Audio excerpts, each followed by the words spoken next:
Gandhi arrest అయితే ఏమవుతున్నదా? ఇలా రాహుల్ గాంధీ మాలాంటి విద్యార్థులు ఓట్లేస్తేనే కదా గెలిచింది. ఇలా తెలంగాణలో ఇలా కాంగ్రెస్ ప్రభుత్వం వచ్చింది అని అంటే మేము ఓట్లేస్తేనే కదా మీరు గెలిచిరు. రాహుల్ గాంధీ అరెస్ట్ అయినందుకు కాదు మీరు పోరాటాలు చేయాల్సింది. ఇలా తెలంగాణ రాష్ట్రంలో ఫుడ్ పాయిజన్ అయ్యి ఎంతో మంది విద్యార్థులు చనిపోయినప్పటికీ ఇలా కనీసం స్పందన లేదు.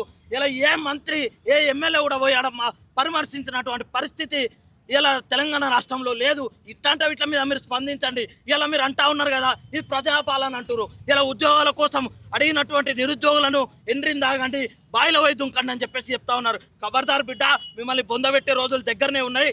ఇలా విద్య పట్ల మీరు నిర్లక్ష్యం వహిస్తున్నారు. ఇది మంచిది కాదు. విద్యార్థులతో పెట్టుకున్న ఏ ప్రభుత్వం కూడా ఇలా చరిత్రలో నిలిచినట్టు ఆధారాలు లేవు.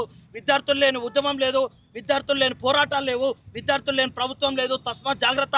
ఇలా విద్యార్థులను పెట్టుకున్నట్టు అయితే మాత్రం మిమ్మల్ని బొంద పెడతామని చెప్పేసి ఈ సందర్భంగా హెచ్చరిస్తా ఉన్నాం. పూర్తిగా గాలికి వదిలిపెట్టినట్టేనా తెలంగాణ రాష్ట్ర ప్రభుత్వం?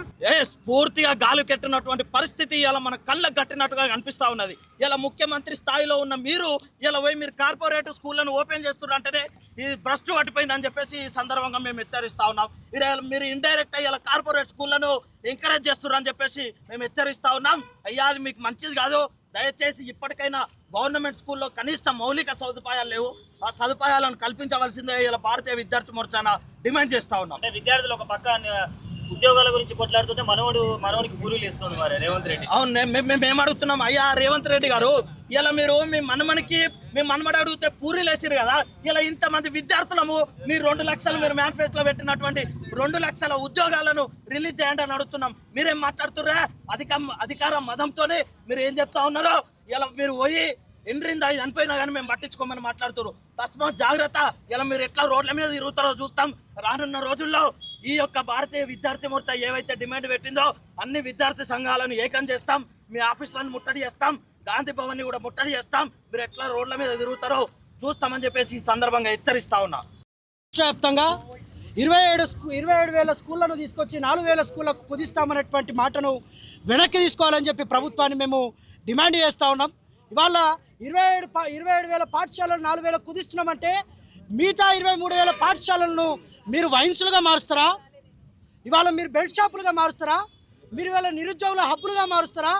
దేనిగా మారుస్తారని చెప్పి మిమ్మల్ని అడుగుతా ఉన్నాం. ఇవాళ ప్రతి గ్రామంలో ఇవాళ గ్రామం అభివృద్ధి చెందుతుంది అని చెప్పడానికి కలిగినటువంటి మొదటి కారణం ఇవాళ ప్రతి గ్రామంలో ఒక రెవెన్యూ గ్రామ పంచాయతీలో ఒక పాఠశాల ఉంటేనే కానీ దాని గ్రామ పంచాయతీగా గుర్తించేటువంటి పరిస్థితి ఉన్నది. ఇవాళ 27,000 గ్రామాలలో అంధకారాన్ని నింపుతామని చెప్పేటువంటి మీ దుస్సంస్కారాన్ని మేము వ్యతిరేకిస్తూ ఉన్నాం. ఇవాళ రాష్ట్ర వ్యాప్తంగా అనేక మంది విద్యార్థులు ఇవాళ బలిదానం అయ్యారు. వాళ్ళ పురాదుల మీద, వాళ్ళ త్యాగాల పురాదుల మీద ఇవాళ రాజ్యం నిర్మాణం అయింది. ఆ రాజ్యం నిర్మాణమైనప్పుడు 10 ఏళ్ళు దుర్మార్గమైనటువంటి పాలన నడిచిందని చెప్పి ఇవాళ మిమ్మల్ని అనుకుంటే మీరు వారికంటే దుర్మార్గంగా వ్యవహరిస్తూ ఉన్నారు. ఇవాళ గుడిని తింటున్నారు, గుళ్ళ లింగాన్ని మింగుతున్నారు, గుళ్ళున్న బంగారాన్ని మింగుతున్నారు, అన్నీ మింగుతున్నారు. ఇవాళ మీరు వాళ్ళు చేసినటువంటి తప్పిదాలను కప్పించుకోవడానికి వచ్చినామని చెప్పి ఇవాళ మా మీద మళ్ళీ మీరు సుంకాలుగా ఇవాళ ఎన్నో ప్రకంపనలు వాళ్ళకి ఇవాళ మా మీద ఇబ్బందులకు గురి చేస్తూ ఉన్నారు. ఇవాళ మా లాంటి విద్యార్థులు అనేక మంది ఇవాళ గ్రాడ్యుయేషన్ పూర్తయి పోస్ట్ గ్రాడ్యుయేషన్ పూర్తయిందంటే దానికి బేసిక్ మా గ్రామాలలో ఉన్నటువంటి జెడ్పీహెచ్ఎస్, ఎంపీపీఎస్ లాంటి పాఠశాలలే. ఇవాళ ఆ పాఠశాలను తీస్తామనేటువంటి హక్కు మీకు ఎవరిచ్చారు? ఇవాళ రైట్ టు ఎడ్యుకేషన్లో భాగంగానే ఇవాళ ఒక పాఠశాలకు 25 సీట్లు ఇవ్వాల్సినటువంటి బాధ్యత ఉంది. కానీ శ్రీ చైతన్య నారాయణ దగ్గర మీరు ఒక్కొక్క సీటుకు 8,000, 9,000 అని చెప్పి నాడు కవిత తీసుకుంటే ఇవాళ 12,000, 14,000 అని మీరు తీసుకుంటా ఉన్నారు కమిషన్గా. అంటే ఇది మేము ఏ రకంగా ఇస్తామని చెప్పి సందర్భంగా తెలియజేస్తాం. ఇవాళ ప్రాంతాలలో చిన్న కుగ్రామాలలో వాళ్ళు ఒక్కొక్క ఊరుకు వెళ్ళి చదువుకోవాలంటే వాళ్ళు ఎక్కడ చదువుకుంటారు? 4 కిలోమీటర్లు మళ్ళీ వెళ్ళి చదువుకుంటే వాళ్ళు ఊరుకు వెళ్ళి చదువుకోవడానికి ఇష్టపడరు. అక్కడికే విద్యను ఆపేస్తారనేటువంటి దూరంలో మీరు ఆలోచిస్తున్నారేమో. మళ్ళీ మనధర్మ రాజ్యాంగాన్ని మీరు తీసుకురావడానికి ప్రయత్నం చేస్తున్నారు. భారతదేశంలో మళ్ళీ బహుజనులకు విద్యను దూరం చేసేటువంటి ఓ దుర్మార్గమైనటువంటి సంస్కృతిని మీరు తీసుకురావడానికి ప్రయత్నం చేస్తున్నారని చెప్పి సందర్భంగా తెలియజేస్తూ, మీరు కనుక ఈ విషయాన్ని వెనక్కి తీసుకోకపోతే మీరు తీసుకున్నటువంటి నిర్ణయాన్ని వెనక్కి తీసుకోమని అడుగుతున్నాం. ఇంటిగ్రేటెడ్ పాఠశాల అంటున్నారు, మోడల్ స్కూల్ అంటున్నారు.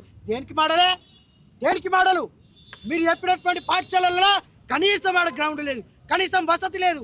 క్లాస్ రూమ్ ఉంటే డార్మెట్ ఉండదు, డార్మెట్ ఉంటే బడిపంతులు ఉన్నాడు, బడిపంతులు ఉంటే చాక్ పీస్ ఉండదు. ఇంత దుర్మార్గమైనటువంటి వ్యవస్థ వాళ్ళ పాఠశాలలు నడుస్తూ ఉన్నది. మీరు ఒక్కసారి రూమ్లలోకి వెళ్ళి రండి, మీరు ఏసీ రూమ్లలోకి వెళ్ళి రండి. మీ ఎన్ఎస్సిఐ విద్యార్థులను పోరాటం చేస్తున్నా, ఏబీఐపోలు పోరాటం చేస్తురా? ఇవాళ ఎవరున్నారా స్కూళ్ళల్లో? మీ నాయకుల పిల్లలు ఉన్నారా? వాళ్ళ కూలికి నాలికి పోయేటువంటి విద్యార్థులు ఉన్నారు, వాళ్ళ తల్లిదండ్రులు ఉన్నారు, వాళ్ళవే వీళ్ళు తిరుగుతున్నారు. ఆడ జెడ్పీహెచ్ఎస్లో మీ నాయకుల పిల్లలు చదువుతురావే? మీ గ్రామ శాఖ అధ్యక్షుడు పిల్లలు కూడా ఆడ చదువుతలేరు. మీ గ్రామ శాఖ అధ్యక్షుడు పిల్లలు Delhi public school, Hyderabad public school, కాన్వెంట్లలో చదువుతున్నారు. మీరు మాట్లాడుతురావే? ఇవాళ ఊళ్ళల్లో అత్యంత దారుణమైనటువంటి పరిస్థితి. ఊళ్ళోకి ఒకసారి తరలి వెళ్ళండి, వాళ్ళ ఊళ్ళల్లో జరుగుతున్నటువంటి విషయాలను పట్ల కూడా మీరు దృష్టి సారించాలి. అట్లాగే ఈ మధ్యలో గంజాయి, డ్రగ్స్, మాదక ద్రవ్యాలు అనేకంగా వాళ్ళ ఎక్కడ పడితే అక్కడ పాన్ డబ్బాలలో దొరుకుతున్నాయి, సిగరెట్ దొరుకుతున్నాయి. నీ పాలనలో హోంశాఖ మంత్రి నువ్వే, ఇటు విద్యా వ్యవస్థను బస్సు పట్టించినట్టు విద్యాశాఖ మంత్రి నువ్వే, ఇవాళ హోంశాఖను బస్సు పట్టించినట్టు హోంశాఖ మంత్రి నువ్వే. ఎన్ని శాఖలు ఉంచుకుంటాయే? సమర్థవంతమైనటువంటి పాలన కొనసాగించలేనటువంటి దొంగనా కొడుకులంతా కూడా ఇవాళ రాజ్యంలో ఉండి వాళ్ళ దుర్మార్గమైనటువంటి పాలన కొనసాగిస్తూ ఈ రాష్ట్రంలో ఉన్నటువంటి యువతను, అట్లాగే చిన్నపిల్లలను, అందరి భవిష్యత్తును అంధకారకులకు నెట్టివేసేటువంటి కుట్ర జరుగుతుంది. దీనికి భారతీయ విద్యార్థి మోర్చా దేశవ్యాప్తంగా ఇవాళ ఇప్పటివరకు ఈవీఎంల మీద కొట్లాడినాం, వ్యవస్థ మీద కొట్లాడుతున్నాం. వ్యవస్థ మీద కొట్లాడుతున్నాం. ఇప్పుడు మీ మీద కొట్లాడతాం, స్కాలర్షిప్లకు వ్యతిరేకంగా కొట్లాడతాం, మీరు చేస్తున్నటువంటి కుట్రలకు వ్యతిరేకంగా కొట్లాడతాం. కాబట్టి ఇప్పటికైనా మీరు తీసుకొచ్చినటువంటి నిర్ణయాలన్నింటినీ వెనక్కి తీసుకోవాలని చెప్పి ఈ సందర్భంగా విజ్ఞప్తి చేస్తున్నాం. లేని పక్షాన బీవీఎం రాష్ట్ర వ్యాప్తంగా మీ ఎమ్మెల్యేల ఇళ్లను, మీ ఎంపీల ఇళ్లను, మీ గ్రామ శాఖ అధ్యక్షుల ఇళ్లను కూడా ముట్టడిస్తామని చెప్పి, కదలియమని చెప్పి తెలియజేస్తూ సెలవు తీసుకుంటున్నాం.